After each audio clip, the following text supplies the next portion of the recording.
మన ప్రభువు అయిన యేసుక్రీస్తు నామములో మీ అందరికీ నా హృదయపూర్వకమైన వందనాలు. అందరికీ వందనాలు, దేవునికి స్తోత్రాలు. ప్రభు మీకు తోడే ఉండి ఈ దినమంతా మిమ్మల్ని ఆశీర్వదించి కాపాడును గాక. పరిశుద్ధ గ్రంథంలో నుండి యెషయా ప్రవచన గ్రంథం 66వ అధ్యాయం 13వ వాక్యమును నేను చదువుతా ఉన్నాను. మీ బైబిల్ తెరచి మీరు గమనించి చూడండి. ఒకని తల్లి వానిని ఆదరించున్నట్లు నేను మిమ్మును ఆదరించెదను. మీరు యెరూషలేములోనే ఆదరించబడెదరు. దేవుని వాక్యం చక్కగా రాయబడిన మాట ఏంటి అంటే, ఒకని తల్లి వానిని ఆదరించున్నట్లు నేను మిమ్మును ఆదరించెదను. ఈ మాట ఎవరితో చెబుతున్నారు అంటే, సాక్షాత్తుగా నా ప్రభువు అయిన యేసుక్రీస్తు ఆదరణను కోల్పోయిన ప్రజలతో, ఆదరణ దూరమైపోయిన వారితో సాక్షాత్తుగా దేవుడే మాట్లాడుతూ ఉన్నారండి. నా పేరు పెట్టబడిన ప్రజలారా, నా పేరు పెట్టబడిన నా జనులారా, ఈనాటి వరకు మీకు ఒక ఆదరణ కరువైపోయిందేమో. ఈ క్షణం వరకు ఆదరణ నీ కళ్ళ ముందు కనబడక, ఆదరణ లేక ఒకవేళ కుమిలిపోతున్నావేమో. మీరందరూ భయపడవలసిన అవసరం లేదు. ఎందుకంటే ఒకని తల్లి వానిని ఏ విధంగా అయితే ఆదరిస్తుందో, తల్లి తన బిడ్డను ఏ విధంగా అయితే గారవిస్తుందో, తల్లి తన బిడ్డను ఏ విధంగా అయితే హక్కున చేర్చుకుంటుందో, తల్లి తన బిడ్డను ఏ విధంగా అయితే మోకాళ్ళ మీద ఆడిస్తూ తన బిడ్డను ఆదరిస్తుందో, నేను కూడా ఒక తల్లి వలె నేను మీకు ఉండి, మీరు కోల్పోయిన ఆదరణను, మీరు కోల్పోయిన ఆనందమును, మీరు కోల్పోయిన నా సన్నిధిలో ఉన్న సంతోషమును మరల మీరు అనుభవించేటట్లుగాను, మరల ఆ ఆదరణ పొందుకునేటట్లుగాను నేను ఒక అద్భుతమైన కార్యమును చేస్తాను అని దేవాతి దేవుడు సాక్షాత్తుగా నా ప్రభువు అయిన యేసుక్రీస్తు ఆ ప్రజలను ఉద్దేశించి ఉద్దేశపూర్వకంగా మాట్లాడుతూ ఉన్నారండి. మీరు భయపడకండి, మీరు అధైర్యపరచబడకండి. నిశ్చయముగా నేను ఈ దినమున మిమ్ములను ఒక తల్లి తన బిడ్డను ఆదరించినట్లుగా తప్పకుండా ఒక తల్లిలా నేను మీ ఎదుట ప్రత్యక్షమై, ఒక తల్లిలా నేను మీ ఎదుటికి దిగివచ్చి తప్పకుండా నేను మిమ్మల్ని అందరినీ ఆదరించబోతూ ఉన్నాను. చూడండి, దేవాతి దేవుడు ఒక తల్లి ప్రేమను కనపరిచే దేవుడిగా మన ఎదుట ప్రత్యక్షమయ్యాడు.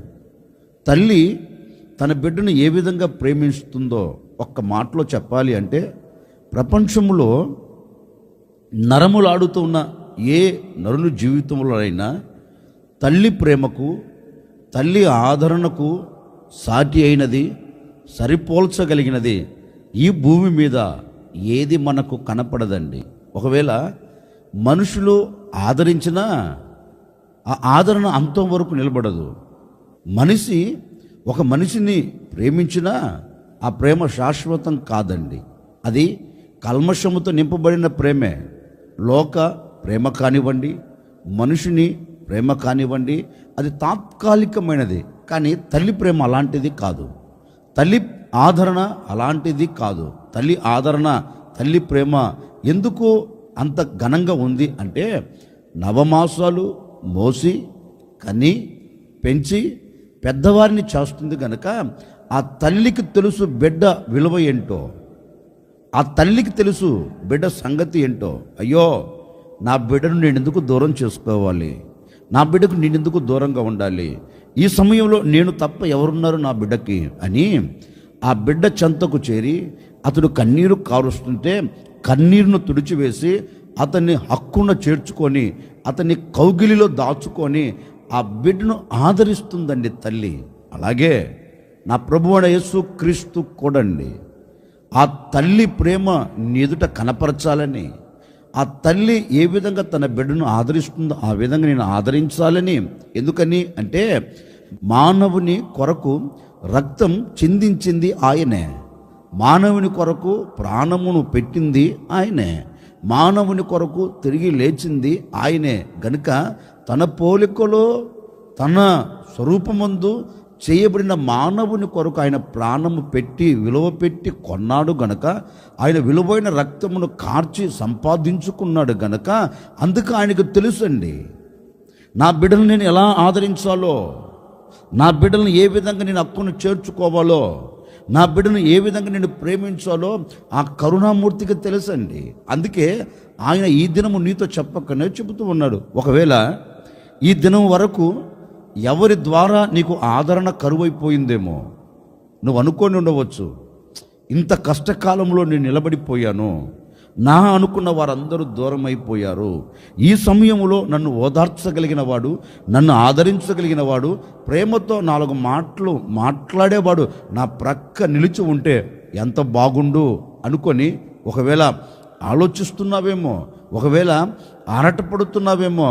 నువ్వు అనుకున్న వ్యక్తులు, నువ్వు అనుకున్న వారు ఒకవేళ నిన్ను విడిచిపెట్టి వెళ్ళిపోయి ఉండవచ్చేమండి.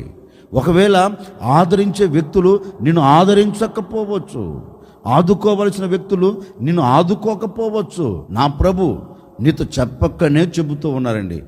నిశ్చయముగా ఒకని తల్లి ఒకరిని ఏ విధంగా ఆదరిస్తుందో నేను ఈ దినమున మిమ్మల్ని అందరినీ ఆదరించబోతూ ఉన్నాను. నేను మిమ్మల్ని అందరినీ నా హక్కున చేర్చుకోబోతూ ఉన్నాను. మిమ్మల్ని అందరినీ నా సురక్షితమైన రెక్కల నీడలో నేను మిమ్మల్ని దాచి ఉంచబోతూ ఉన్నాను. ఈ దినము నుండి నేను ఒక తల్లిగా మిమ్మల్ని అందరినీ ఆదరించబోతూ ఉన్నాను. నేను మిమ్ములను ఆదరించదను అన్నాడు కదా. ఆయన ఒక వ్యక్తిని ఆదరిస్తే ఆ వ్యక్తికి ఏం కలుగుతుంది? ఒక వ్యక్తిని ఆయన ఆదరిస్తే ఆ వ్యక్తి ఏ అనుభవాలలో వెళ్ళగలుగుతాడు? ఒక మాట ఈ పూట మనం ధ్యానం చేసుకుందాం. యెషయా గ్రంథం 51వ అధ్యాయం 3వ వాక్యాన్ని నేను చదువుతా ఉన్నాను. మీ బైబిల్ తెరిచి మీరు గమనించి చూడండి. యెహోవా సియోనును ఆదరించుచున్నాడు, దాని పాడైపోయిన స్థలములన్నిటినీ ఆదరించి దాని అరణ్య స్థలములను ఏదెను వలె చేయుచున్నాడు. దాని ఎడారి భూములు యెహోవా తోట వలె నగునట్లు చేయుచున్నాడు. ఆనంద సంతోషములను కృతజ్ఞత స్తుతియు సంగీత గానమును దానిలో వినబడును. పరిశుద్ధ గ్రంథంలో చక్కగా దేవుడు లెక్కించిన మాట ఏంటంటే, యెహోవా సియోనును ఆదరించుచున్నాడు. అంటే అంతకుముందు దానికి ఏమి లేదు, ఒక ఆదరణ లేదు. ఎందుకని? మరి దేని చేత కొట్టబడిందో, దేని చేత నెట్టబడిందో, దేని చేత కుప్పగా కోల్చబడిందో నాకు తెలియదండి. అందుకే యెషయా గ్రంథంలో కూడా మరొక చోట రాయబడింది, గాలి వానల చేత కొట్టబడుచు ఆదరణ లేక యున్నదానా. అంటే బహుశా ఈ సియోను అనే ఈ ప్రదేశం కావచ్చు, ఈ సియోను అనే ఒక కుటుంబం కావచ్చు, ఈ సియోను అనే ఒక సంఘం కావచ్చు, ఈ సియోను అనే ఒక వ్యక్తిగత జీవితం కావచ్చండి. ఒకవేళ ఏ గాలి వాన చేత కొట్టబడుచు, గాలి వాన చేత నెట్టబడుచు ఒకవేళ ఆదరణను కోల్పోయారేమో. నిజమే కదండి. ఈ రోజున ఏ కుటుంబాన్ని పలకరించినా ఆదరణ కరువైపోయింది. తల్లిదండ్రులను అడిగామనుకో, ఏంటండి ఇలా ఉన్నారు అని అడిగామనుకోండి, తల్లిదండ్రులు చెప్తారండి, అయ్యా 9 మాసాలు మోసి కని పెంచామయ్యా, పెద్దవారిని చేశామయ్యా, ఈ వృద్ధాప్యంలో మేము వచ్చిన తర్వాత వారు మమ్మల్ని పట్టించుకోవట్లేదయ్యా, వారు మమ్మల్ని ప్రేమతో పలకరించట్లేదయ్యా, వారు మమ్మల్ని ప్రేమతో అనురాగముతో ఆదరణతో కూడిన మాటలు మాతో మాట్లాడటం లేదయ్యా, కన్నాం పెంచాం పెద్దవారిని చేశాం, ఆఖరికి మమ్మల్ని వదిలేశారు అనే వ్యక్తులు ప్రపంచంలో కోకొల్లలుగా ఉన్నారండి. అందుకే ఒకవేళ ఏ గాలి వాన చేత నీ బ్రతుకు కొట్టబడుచు, నీ బ్రతుకు నెట్టబడుచు ఉన్నదేమో నాకు తెలియదండి. అందుకే వాక్యం ఉంటుంది, యెహోవా సియోనును ఆదరించుచున్నాడు అంటే అంతకుముందు దేనితో కొట్టబడింది, అది అంతకుముందు దేనితో నెట్టబడి ఉంది, అంతకుముందు ఏదో ఆటంకాలు, ఆటుపోటులు, అవంతరాలు దాని చుట్టుముట్టు చేరి దాని చుట్టు పడవేసి దాని చుట్టూ నిలిచిపోయి దానిని ఒకవేళ ఆదరణను కోల్పోయేటట్లుగా చేసిందేమో నాకు తెలియదండి. బహుశా ఆ పరిస్థితిలో ఉన్నట్లుంది అది. ఆ సియోను అనే ప్రాంతం అలాంటి స్థితిగతుల మధ్యలో ఉంది. అందుకే సాక్షాత్తుగా దేవుడు సియోను గురించి చెప్తున్నారు, సియోను, ఒకవేళ ఈ క్షణం వరకు ఎవడు నిన్ను ఆదరించలేదో, నీ స్థలము పాడైపోయింది. నీ స్థలము పాడైపోయినందువలన ఆదరణను కోల్పోయావు. నీ స్థలము ఎండిపోయినందువలన నీవు ఆదరణను కోల్పోయావు. నీ స్థలం ఎడారిగా మారిపోయినందువలన నీ జీవితంలో సంతోషంతో కూడిన ఆదరణను లేకుండా పోయింది. నీ స్థలములో సంతోష గానములు లేకుండా ఒకవేళ నీ జీవితం అంతా గొప్పగా కోల్చబడిపోయిందేమో. ఇదిగో నేను నీతో మాట ఇస్తున్నాను అని ఆ సియోనుతో దేవుడు చెప్తున్నారు, నిశ్చయముగా ఈ దినమున నేను నిన్ను ఆదరించుచున్నాను. నేను నిన్ను ఎందుకు ఆదరించబోతున్నానో తెలుసా? నేను నిన్ను ఆదరిస్తే నీ జీవితమునకు ఏం కలుగుతుందో తెలుసా? నేను నిన్ను ఆదరించుచున్నాను గనక నీ పాడైపోయిన ప్రతి స్థలమును నేను మరలా కట్టబోతూ ఉన్నాను. దేవుడు చెప్తున్నారండి, నీవు ఆదరణను చూచున్నట్లుగా, ఆదరణకరంగా నువ్వు సాగి వెళ్ళున్నట్లుగా, ఇదిగో ఏ ఆదరణ కోల్పోయేటట్లుగా ఏ పరిస్థితి నిన్ను మలిచిందో చేసిందో నాకు తెలియదు. నిశ్చయముగా నీవు మరలా ఆదరించబడినట్లుగా నీ పాడైపోయిన ప్రతి స్థలము నేను కట్టబోతూ ఉన్నాను. పాడైపోయిన ప్రతి స్థలము నేను బాగు చేయబోతూ ఉన్నాను. పాడైపోయిన ప్రతి స్థలమును నేను మరలా నిర్మించబోతూ ఉన్నాను. అంతేనా?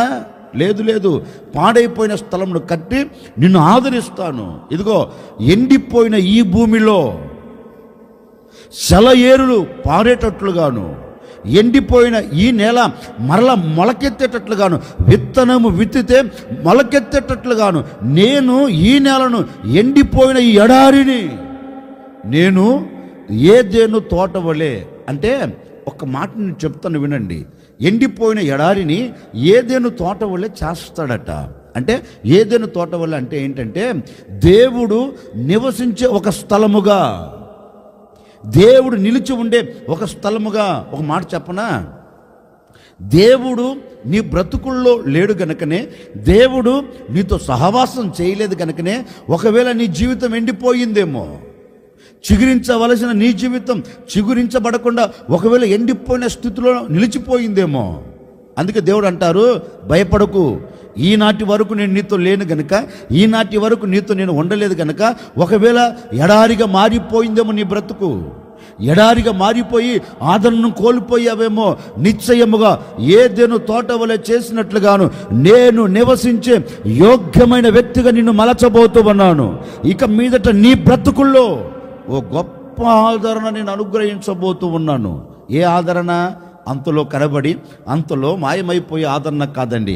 నా దేవుని ఆదరణ ఎలా ఉంటుందంటే అంతవరకు మరలా నీ కంట కన్నీరు కనపడకుండా, మరలా నీ బ్రతుకుల్లో ఒక విచారం కనపడకుండా దేవుడు నీ జీవితమునకు సంతోషం ఇచ్చి సాగనంపుతాడండి. అందుకే సియోనుతో చెప్తున్నారు, సియోను, పాడైపోయిన స్థలం నేను బాగు చేస్తా, ఎడారిని ఏదెను తోట వల్ల చేస్తాను.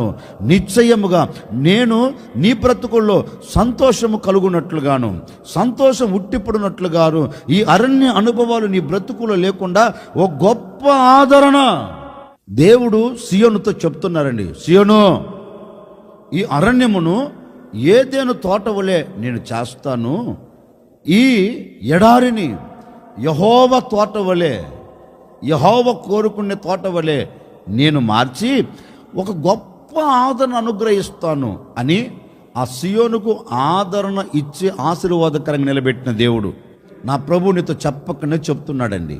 ఏ ఆదరణ నువ్వు చూడలేదేమో, ఒకవేళ గాలి వాన చేత కొట్టబడుచు, గాలి వాన చేత నెట్టబడుచు, అది నీ చేతి పనిలో, నీ కుటుంబంలో, నీ పిల్లల జీవితంలో, నీ వ్యాపారంలో, నీ ఉద్యోగంలో ఏ విషయాల్లో కొట్టబడుతూ అలజడి చెందుతూ ఉన్నావో నాకు తెలియదండి.